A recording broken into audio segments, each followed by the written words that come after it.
And just like that, the Cavs Summer League dynasty is back. Friday was a catastrophically ugly loss to the Orlando Magic. Fast forward 48 hours, and on Sunday, the Cleveland Cavaliers Summer League squad looked like the same team that ran the table in Vegas last year, won the championship, and is back for vengeance for as bad as Friday was. Today was equally as impressive, and we'll break it all down. Coming up right now on the Ultimate Cavaliers Show.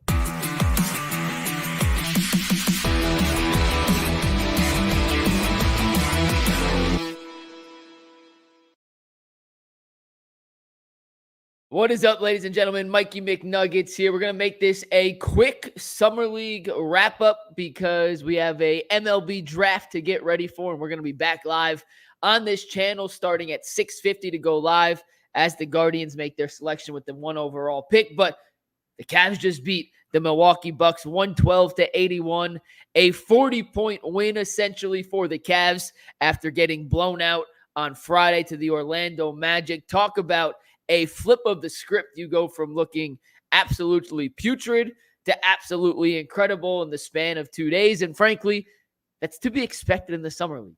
These guys are being loosely coached. They for the most part, are very unfamiliar with each other's games. It comes down, you're going to make some shots today. You're not going to make some shots today. Who's going to pass the ball? Who's going to play defense? Who's going to hustle? And today it was a great culmination for your Cleveland Cavaliers. A bunch of guys I thought had some pretty solid performances worthy of a shout out. So we'll run through them all. But overall, keep in mind, this is Summer League. One bad game on Friday should not change your opinion on a player. One great game today should not change your opinion on a player. When we're done with Summer League, we can look back in totality and see how they perform. But one performance, good or bad, should not really sway you on whether or not a player has a role on the NBA team or in the NBA in general. But it gives you a little more data points to end up making your conclusion. Summer League is not a definitive. The competition of the Summer League is nowhere near the competition of an NBA game. So keep that in mind, but it does not take away from some of the impressive performances we saw. And we'll start with Luke Travers, who did not play in Friday's Summer League opening loss to the Magic. And maybe that's the Cavs' secret weapon they were missing. I thought Travers, and I'm being 100% honest out here, was the most NBA-ready player on the court tonight for the Cavs. He was the connector that I had been screaming for Cleveland to try and acquire this offseason. Everything Tristan da Silva did, which is why I was pounding the table for da Silva in the draft lead-up process, and obviously he got taken 2 picks before the Cavs were on the clock at 20, and Tyson played well tonight. We'll talk about him in a sec. He's one of the guys that I was very impressed with. Travers brings that connectivity to the NBA court that, frankly, none of their other 3-4 combo players do. It's the passing. It's kind of the basketball IQ that you can't quantify in words, but you know it when you see it. He's always in the right spot at the right time. He's always willing to make the extra pass. He's in help side defense at the right time, in the right position, more often than not. Is he an NBA athlete yet? We'll see. It's tough to judge going up against G League and Summer League competition. But today, he certainly looked like he was ready to at least fight for a chance to contribute on the Cavs NBA roster. I saw a couple of my Cavs Twitter friends, Mac and Tony and Justin Rowan out there saying, we got to get Luke Travers on a 2-way at minimum. And I kind of agree with that because his skill set is something that the Cavs don't really have on the roster without Luke Travers. And at least having him on a 2-way gives you the chance to see if his skill set can translate up a level in athleticism. That's kind of the big question on Luke Travers. He's 6'7", 6'8", not a terrific athlete, but a smart basketball player. And sometimes those guys can make a seamless transition. Other times, their lack of athleticism negates their ability to outthink lesser opponents. For example, Kyle Anderson has kind of overcome that, and he plays slow, not that great of an athlete. And he's turned into a really solid NBA contributor. Not a star, and Luke Travers will never be a star on the NBA level, but I do think he can be a solid bench role contributor, whatever technical hole you want to peg him into there, on an NBA team with the right surrounding support cast, or support cast around them, not surrounding support cast around them. So I liked what I saw from Luke Travers. A couple really nice transition passes, a couple deflections on defense. The very first possession of the game, They run a little dribble handoff with Pete Nance and Emoni Bates, who then kicks it to Travers in the middle, who could have taken a shot, but says, no, I'm going to kick it to Jaylon Tyson in the opposite corner, who drilled the three. Just a really, really heady basketball player. And like I said, he's not the best shooter in the world. He's not the best ball handler. He's not the best passer. He's not the best rebounder. He's not the best defender. But he has a little bit of everything. And when you combine a little bit of everything into a guy in a 6'7" body who is unselfish and knows how to play basketball and knows how to make the little plays to help everyone else surrounding him up their level, he's a connector. And I think Luke Travers has the potential to be a pretty decent NBA role player who comes off the bench in that connector role. Speaking of Jaylon Tyson, another game, another performance from the Rook that I was pretty darn impressed with. He looks the part. It jumped off the screen on Friday's game against Orlando. He was a little up and down with his shot. His shot selection a little questionable. His playmaking looked pretty good. His defense looked pretty good. But he just looked big, strong, and athletic in a way that guys in the summer league should if they are of the caliber player Jaylon Tyson hopes to be. And tonight, once again, it kind of flourished off the screen. He had a couple nice finishes in the paint. He had a couple nice passes. His defensive intensity and his work ethic defensively to fight through screens and get his hands in passing lanes, I thought was really impressive for a guy who in summer league defense is preached, but it is not stressed, if that makes sense. They want you to play defense, but it is by no means a mandatory facet and component of the game. I mean, look at the Milwaukee Bucks tonight and look at the Cavs on Friday, giving up 100 points in these. We're barely going to call fouls, get up and down, up-tempo kind of contest. So I love to see that from the Rook. The strength, the physicality, the rebounding. He had a couple nice finishes in transition I mentioned before. He had a great steal that led to a transition foul. He also had the three from the corner. He had the steal in the second half that led to the Emoni Bates dunk. He just another guy like Travers seemed to be in the right spot at the right time. And I know that sounds simple, guys, but there are players who go their entire careers who seemingly never get to the right spot at the right time. It's not a skill that you can pinpoint or you can place or you can work on. It's just an inherent feel for the game. And so far through 2 summer league games, which once again are 2 summer league games, take all of this with a grain of salt and keep it in context. He has shown the knack to kind of be in the right spot at the right time, which is something the Cavs can desperately lose off a bench that is not consistent. It's one of the things that you can be consistent at is kind of knowing what your team needs in the moment it needs it. I liked how the Cavs and Jordan Ott gave him the opportunity to try and run some more offense. In the second half, when the game was out of touch, Milwaukee's defense was gambling a ton, which kind of throws him out of the rhythm of getting good looks and reading a defense in the traditional way. So I'm not really going to judge him good or bad in that sense. I was just impressed overall. And you take what I took from Jaylon Tyson is what you hope to take from someone who's drafted in the early 20s or 20th like Jaylon was. Does he look like he can be a player? And the answer is yes. And the shot still has to come around. The release is still a little bit slow. But from a physicality standpoint, from a creation and shot creation standpoint, from a defensive intensity standpoint, and from he just seems to look the part and gets it. He checks those boxes. So 2 for 2 in terms of Jaylon Tyson impressing during the summer league. Craig Porter Jr. had a really nice bounce back game. I thought he played, frankly, like crap in the first game against Orlando. I thought today he was much better. You still want a little more from CPJ, a guy who you would expect and you hope contributes on the NBA level last season. I know I was willing to go into the playoffs last year thinking he was their best bet as a first guard to back up Darius Garland if they needed a traditional point guard in. He was their best defensive perimeter guard.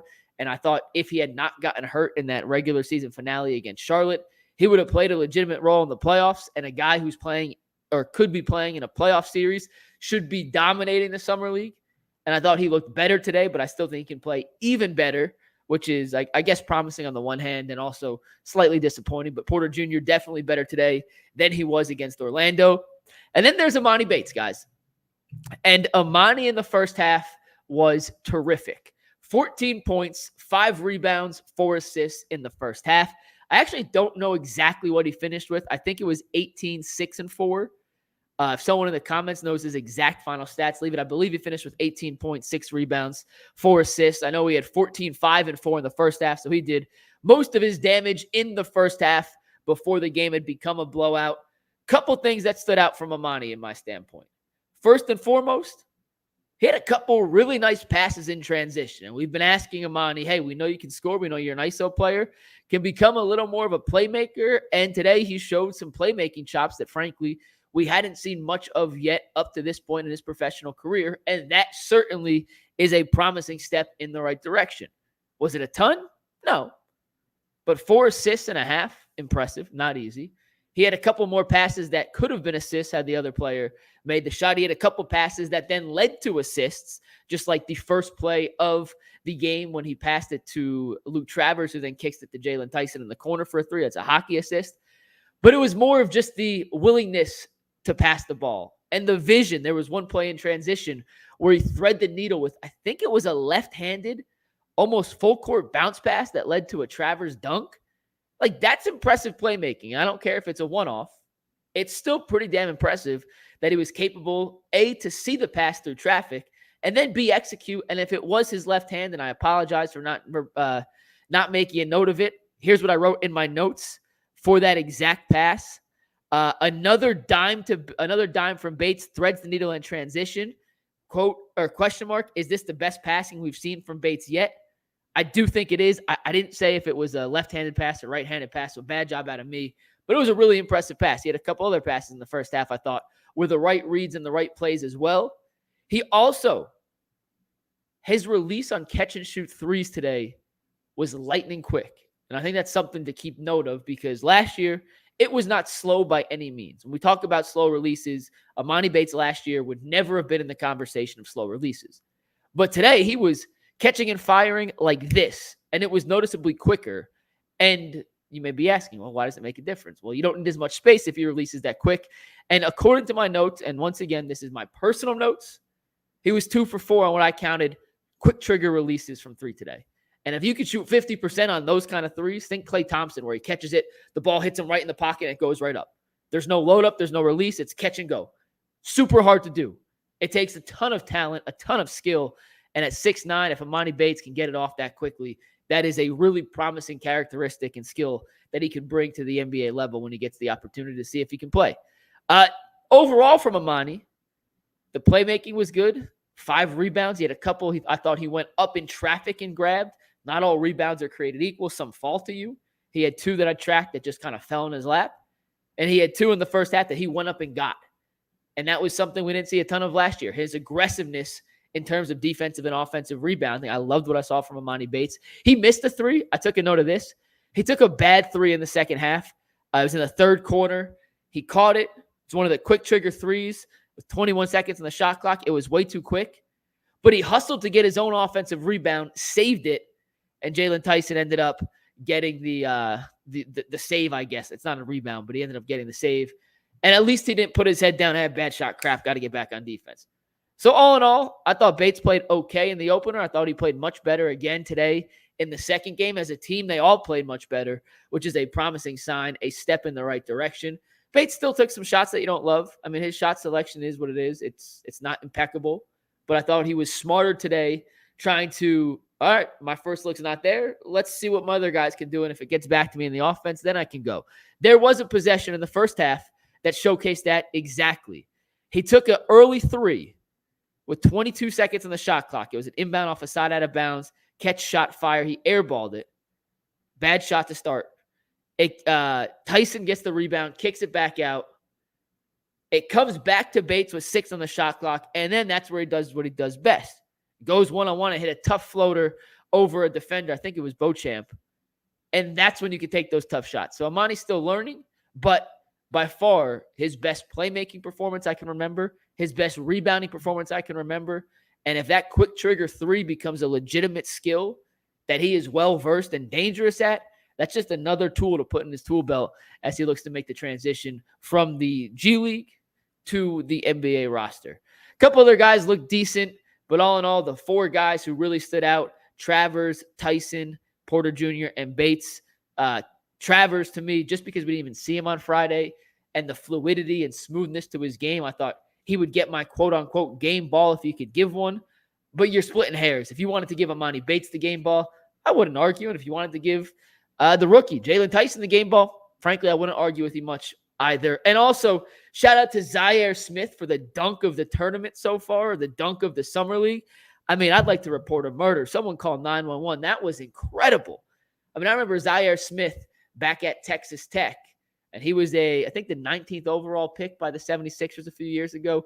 Has never really panned out as an NBA player, but the athleticism he displayed on that one particular dunk, my goodness. I mean, I was on the phone with Bull as it happened live, and I started shouting. He's like, "Are you okay? Are you okay? Like, did someone die?" I'm like, yeah, someone died. It's whoever he just dunked on, but I didn't know his name. It was an incredible dunk. Incredible performance from the Cavs, honestly. You win by 41 points in the Summer League. It's a hell of a performance. We'll get to some of your comments real quick, and then we are going to wrap up here because I got to be back in about an hour and 20 minutes. Soul Train says Bates really improved since last year. He's also, by the way, he got to a couple spots on the court today. He said he put on 20 pounds of muscle. I don't think he's getting to some of those spots unless he puts on that muscle. So the time he spent in the weight room, certainly paying off. Soul Train also says Jaylon Tyson has been interesting. Tyson, Bates, Porter Jr. have been consistent so far. I don't know if I'd say Porter Jr. has been consistent. I'll be honest. I thought he was bad in the first game. He was much better today. Ian says Travers a Swiss Army knife. Mr. Jolly says, I thought Luke should have been on the squad last year. Shouldn't go back to Australia this year. He's always by the ball and ready to make a play. I don't know if it was his choice or the Cavs' choice to send him back to Australia last year. That's something I'll look into. I don't have a great answer on that. Adam says he plays beautiful, unselfish ball, can get his teammates involved, can tell he learned a lot from Delhi. Yeah, listen, all the feedback so far, even Sprout 216, listen, all the feedback from Travers so far has been impressive. I mean, he just plays in a smart IQ level of basketball. So, yeah. Adam Baker says Tyson or Bates in the rotation first. It will be Jaylon Tyson in the rotation first. He finished with 18, 6, and 4. Thank you, John. That's what I thought. Rumpy says, glad to hear he's playmaking. It was his best. It was by far his best playmaking game. Todd Beef says, shout out to the Guardians pennant. Hey, when I went to get the pennants the first time, they did not have any Guardians in stock. Went back to Crocker Park today, got the pennant. It is up there. It was not a shot against the Guardians. It was simply they did not have one in stock when I went to Crocker Park last time. So got it up there, and it will be up there. Great team win. It absolutely was a great team win. The dunk was wild. What up, G. Bush? Travers was good. Tyson has a good feel for the game. Yeah. Hey, listen, 40-point win in the Summer League. You take it. You run to the bank. You go to bed happy tonight. There's no real negatives to take away from tonight's game. But once again, one Summer League game, good or bad, is simply one Summer League game. If you want to overreact to this game, you also have to overreact to what we saw on Friday. I'm choosing to play it cool, calm, and collected down the middle till we have an entire Summer League to digest. Then we'll start making some big-time, big-picture assumptions on players like Emoni Bates and Luke Travers and Jaylon Tyson and who can and who can't play or who has a chance to really compete for minutes in the rotation. We're going to wrap this one up. And guess what? We're back in about an hour and 15 minutes. We will be live as the Guardians make their first overall pick in franchise history. That's going to go live at about 6:50 just before the draft starts. The draft begins at 7, and we're going to stay live throughout the pick and see if we can predict correctly and hopefully react to who the Guardians take and have a happy reaction. I hope it's who we all want. So we'll see you in about an hour and 15 minutes. Peace.